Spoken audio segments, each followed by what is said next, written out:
This doesn't look like Penacony, but we could have sworn we followed the map correctly. Well, not to worry, we'll just head to that city over there and ask for some directions. Someone's gotta know how to get to Penacony from here, right? We mean, what's the worst that could happen? Get your fat space ass back here. Why, hello there, and welcome to Quick Builds. But what is Quick Builds?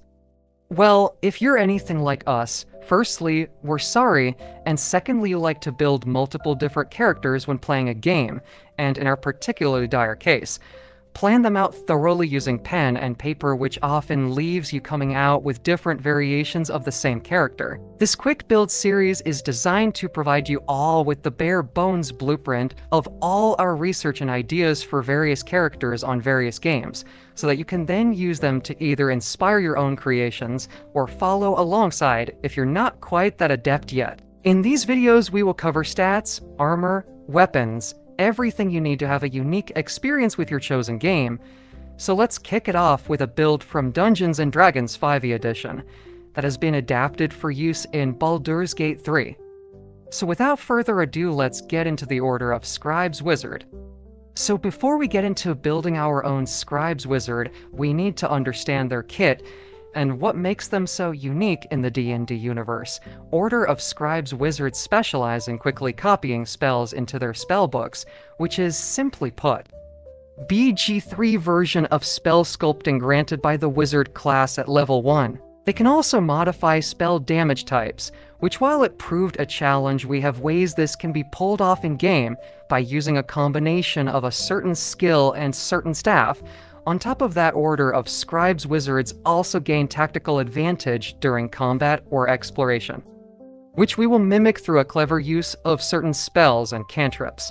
Order of Scribes Wizards can also craft spell scrolls, which unfortunately we cannot do in the base game. However, if you wanted to, you could roleplay that your character is the one writing any scrolls that you either find or buy out in the wild. And finally, Order of Scribes Wizards can also survive lethal blows by sacrificing bits of their magic, which will be imitated by one of our multi-class functions. So, now that we know what an Order of Scribes Wizard is capable of, let's get into how you can build one of your very own, starting off with the race if you wanted to keep on theme with the build. A Githyanki would be perfect due to their Astral Knowledge passive, as well as gaining 2 spells which we will be picking up later for free. As for your character background, we would recommend picking Sage for the proficiency bonuses. But please choose a backstory that you feel fits your character the most, as we will be gaining these proficiencies later on regardless of your choice. Getting into our starting stats. Now, this may look strange, but bear with us as we are going to have a unique spread of stats, starting off with our strength at 8. Now, while this is quite low, this can easily be remedied by drinking a potion of Hill Giant Strength. Our dexterity is at 14 purely for the armor class and initiative boost. Constitution at 14, just so we aren't as tough as wet paper. Wisdom at 10, so we don't have a penalty in our wisdom saving throws. Intelligence pumped up all the way to 17, as this will be our spell casting stat for our build. And finally, Charisma at 10, purely for character development purposes. With that taken care of, we can now get into the meat of the build. But before we carry on, it would be remiss of us not to tell you of the options and dilemmas lying ahead, firstly depending on how you chose to start this build. Will ultimately determine how potent you are in the early game, because if you decide to pick our main class first, you will need to respec your stats via Withers when you arrive in the late game, as we will be multi-classing into a Charisma scaling mage, which will cause all our skills to scale off of our Charisma stat, which is currently one of our lower stats as of right now. However, we have a way around that. Now, with all that said, let's get into the build. For our starting class, we will be choosing Bard. Not only does this play a big part further down the line in granting us our proficiencies, just in the case you didn't choose Sage as your background, but also grants us the ability to infuse some of our damaging skills with necrotic damage further down the line. For our choices regarding the Bard level 1 spells and cantrips we will be choosing, Light and Vicious Mockery for the cantrips, as well as ritual spells, such as Disguise Self, Longstrider, Featherfall, and Speak with Animals. Getting into our second level, we will be multi-classing into Wizard, not only for the Arcane Recovery passive and the fact our current and future Bard spells now function using our intelligence, but we also start getting some of our Scribe Wizard spells in the form of Chromatic Orb, Ice Knife, and Magic Missile, as well as getting 3 new cantrips in the form of Mage Hand, Minor Illusion, and True Strike. Jumping into level 3, we will be continuing on with our Wizard levels, and it is here that we can choose our School of Magic. Now, unfortunately, Order of the Scribe is not available to us, so we will choose the next best thing, and that is the Divination School. This particular school of magic offers us a special. Dice that once rolled can be added to either our attack rolls or saving throws, and it is through this passive that will mimic the Scribes Wizard's passive of sacrificing their magic to preserve their life. A bit of a stretch, we know, but honestly, the only way we could pull it off. Carrying on our wizarding journey into Wizard level 3, we unlock our first batch of level 2 spell slots, which means we can now pick up even more of our Scribe Wizard spells in the form of Shatter and Cloud of Daggers. At Wizard level 4, we gain even more of our Scribe Wizard spells in the form of Phantasmal Force and Dark Vision. At Wizard level 4, we unlock even more level 2 spell slots, but more importantly gain our first feat, and there are few choices that could be made with this build. Starting up with a rather simple one, and that is Ability Improvement. This feat gives us a 2 into any ability score, which naturally in our case will be our intelligence. For another option we have Alert, which is a good choice if you want to guarantee your place first in the turn order. Another fitting feat for this build is the Lucky Feat. This feat allows us to further flesh out the Scribes Wizard's ability to gain tactical advantage during combat by allowing us to spend a luck point to either gain advantage, or just re-roll either a saving throw, ability check, or attack roll. Another feat that could work rather well with this build is Spell Sniper. Not only does this feat grant us a brand new cantrip that will scale off our intelligence, but will also reduce the number of rolling a critical down from 20 to 19. Not only that, this feat can be utilized with similar critical reducing effects, as well as paired with a certain pair of gloves in order to add force damage to certain spells, further fleshing out the Scribe Wizard's ability to add various different elements to skills. For the final feat of the list we have Warcaster. Not only does this feat provide advantage on our Constitution saving throws, allowing us to maintain concentration on any spell that requires it, but it also provides us with a special reaction that allows us to use a free cast of Shocking Grasp on any enemy moving outside our melee range. For our personal choice, we will be choosing the Ability Improvement feat, and bumping up our intelligence to 19. And if you wanted to, you could get the Hag's Hair from the Anti-Ethel boss fight to provide yourself a further 1 to intelligence, which will then max out your intelligence at 20. Getting into Wizard level 5, we unlock our level 3 spell slots, and with this some more of our Scribe spells in the form of the rather versatile and underutilized Glyph of Warding spell, as well as the Animate Dead spell. Getting into our final level of Wizard, we unlock our level 6 class feature, and that is Expert Divination, which upon taking a short rest grants us a prophecy that if completed, grants us a missing potent dice to use in combat.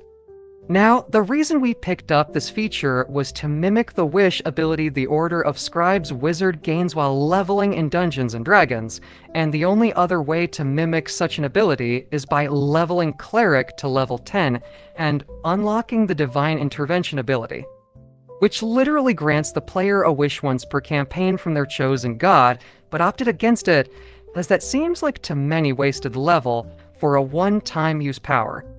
At character level 8, we will be jumping back into Bard, and it is at this point that we unlock our level 4 spell slots, which also means even more Scribe Wizard spells.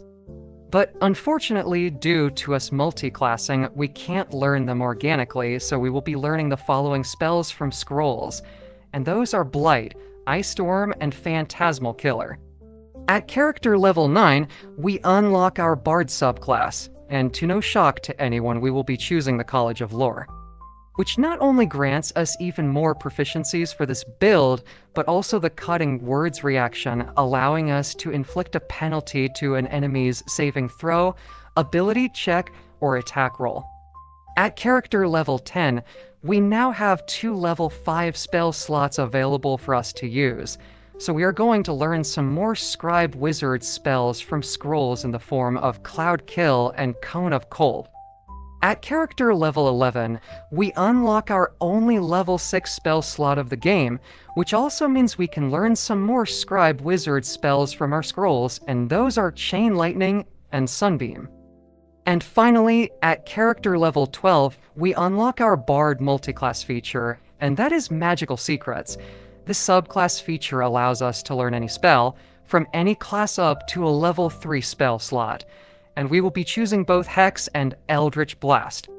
Hex will be used to infuse some of our spells with necrotic damage, keeping with the theme, and Eldritch Blast is an incredibly good cantrip to pair with that, as it's one of the few spells that can be infused in such a way. Now, with our character levels completed and out of the way, it's time to wrap up this build by getting into the gear section. In this section, we will be going over 2 different gear loadouts, one of which is crafted for maximum comfort and maximizing spell damage, while the other leans more into the Scribe Wizard's ability to infuse their spells with multiple different elements at will. Starting with the damage setup, first of all, we have our staves of choice, starting off with the Spell Sparkler. This Act 1 staff grants 2 lightning charges to the player once they hit an enemy with a spell, and once the player gains 5 lightning charges. Your next attack deals an additional 1d8 lightning damage to enemies, now provided you chose the dual wielder feat. This staff can also be paired with the legendary Marco Hesker staff, which, while attuned to the Bolts of Doom option of Kareska's favor, will grant an additional lightning charge for a maximum of 3 every spell cast, or multiple times when using multi-hitting spells such as Magic Missile. Now, getting into the armor for this particular loadout, we will be starting with the headpiece, which is the Hood of the Weave. This hood provides a 2 to our spell save DC, which increases the success rate of our control-based spells, as well as a 2 to our spell attack rolls, meaning spells such as Eldritch Blast and Chromatic Orb have now become even more powerful.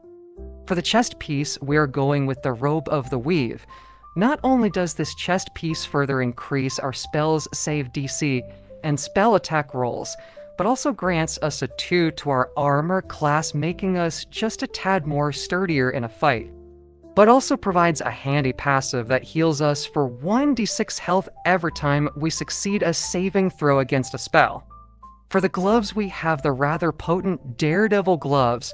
These gloves not only provide a 1 to our spell attack rolls, but also grant us a toggleable ability that, when switched on, no longer grants our spells disadvantage against enemies that are right in front of us, which, seeming as this build is a pure mage in both heart and function, is an absolutely fantastic ability to have on demand. For the boots, we're going to be using the rather potent Helldusk boots. These boots not only prevent you from being moved against your will, but also allows us to ignore the effects of difficult terrain. And if this wasn't enough, these boots also grant us a reaction that allows us to automatically succeed a saving throw if we fail, as well as granting us a free teleport at the cost of a bonus action once per turn. Now that we covered the damage loadout, it's time we moved on to the second type of loadout for this build, which will specialize in infusing our spells with a variety of different elemental powers. Now, for this loadout to work, you will require different feats, namely the Spell Sniper feat as well as the Moderately Armored feat to give ourselves medium armor proficiency. For the weapons, we will be sticking with the Spell Sparkler staff due to its lightning charge mechanic, but we will also have the Dead Shot bow on our back. Now, while we cannot use it to attack as we are not proficient with it. It does still grant us its critical reducing effect regardless of the fact, which further helps this particular loadout. For our helmet, we will be using the Cyrox Horned Helm not only for the innate dark vision and immunity to being frightened, but it also grants us a further -1 to the amount needed to land a critical hit in combat, putting our critical hit range at 17. For our armor, we will be using the Armor of Agility. This medium armor is by far the best medium armor in the game for raw defense, which also comes with the added bonus of increasing our saving throws by 2, and while it's a rather simple chest piece, it proves itself to be a highly effective piece of equipment come late game. Now, getting into the gloves and the sole reason we have been stacking critical reduction gear so far, we have the Craterfish gloves. These gloves grant an additional 1d6 force damage upon scoring a critical hit, further leaning into the infusion aspect of this loadout. For the boots, we will again be using the tried and tested Helldusk boots, not only for the resistance to being moved by any enemy action or spell, but also the guaranteed success on a saving throw due to its unique reaction and a simple damaging teleport that can be cast once per turn for low cost of a bonus action. Getting into the accessories for this build, now there are a myriad of options you can choose depending on your personal preference, but we are going to list some suggestions that we feel work the best for this type of build. Starting off with the various capes. The Thunderskin Cloak is a fantastic pairing with a few rings we will be talking about later.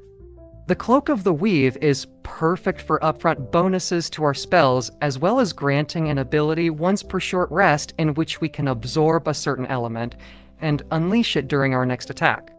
And finally, we have the Cloak of Protection. This cloak offers us a 1 to both our saving throws and our armor class, which is perfect for going through the game with.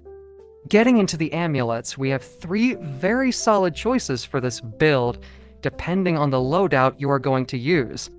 Starting off with the Face Semblance Amulet. This amulet grants you advantage to your intelligence, wisdom, and charisma saving throws, which is absolutely amazing, especially when paired with the health regeneration from the Robe of the Weave from Loadout 1.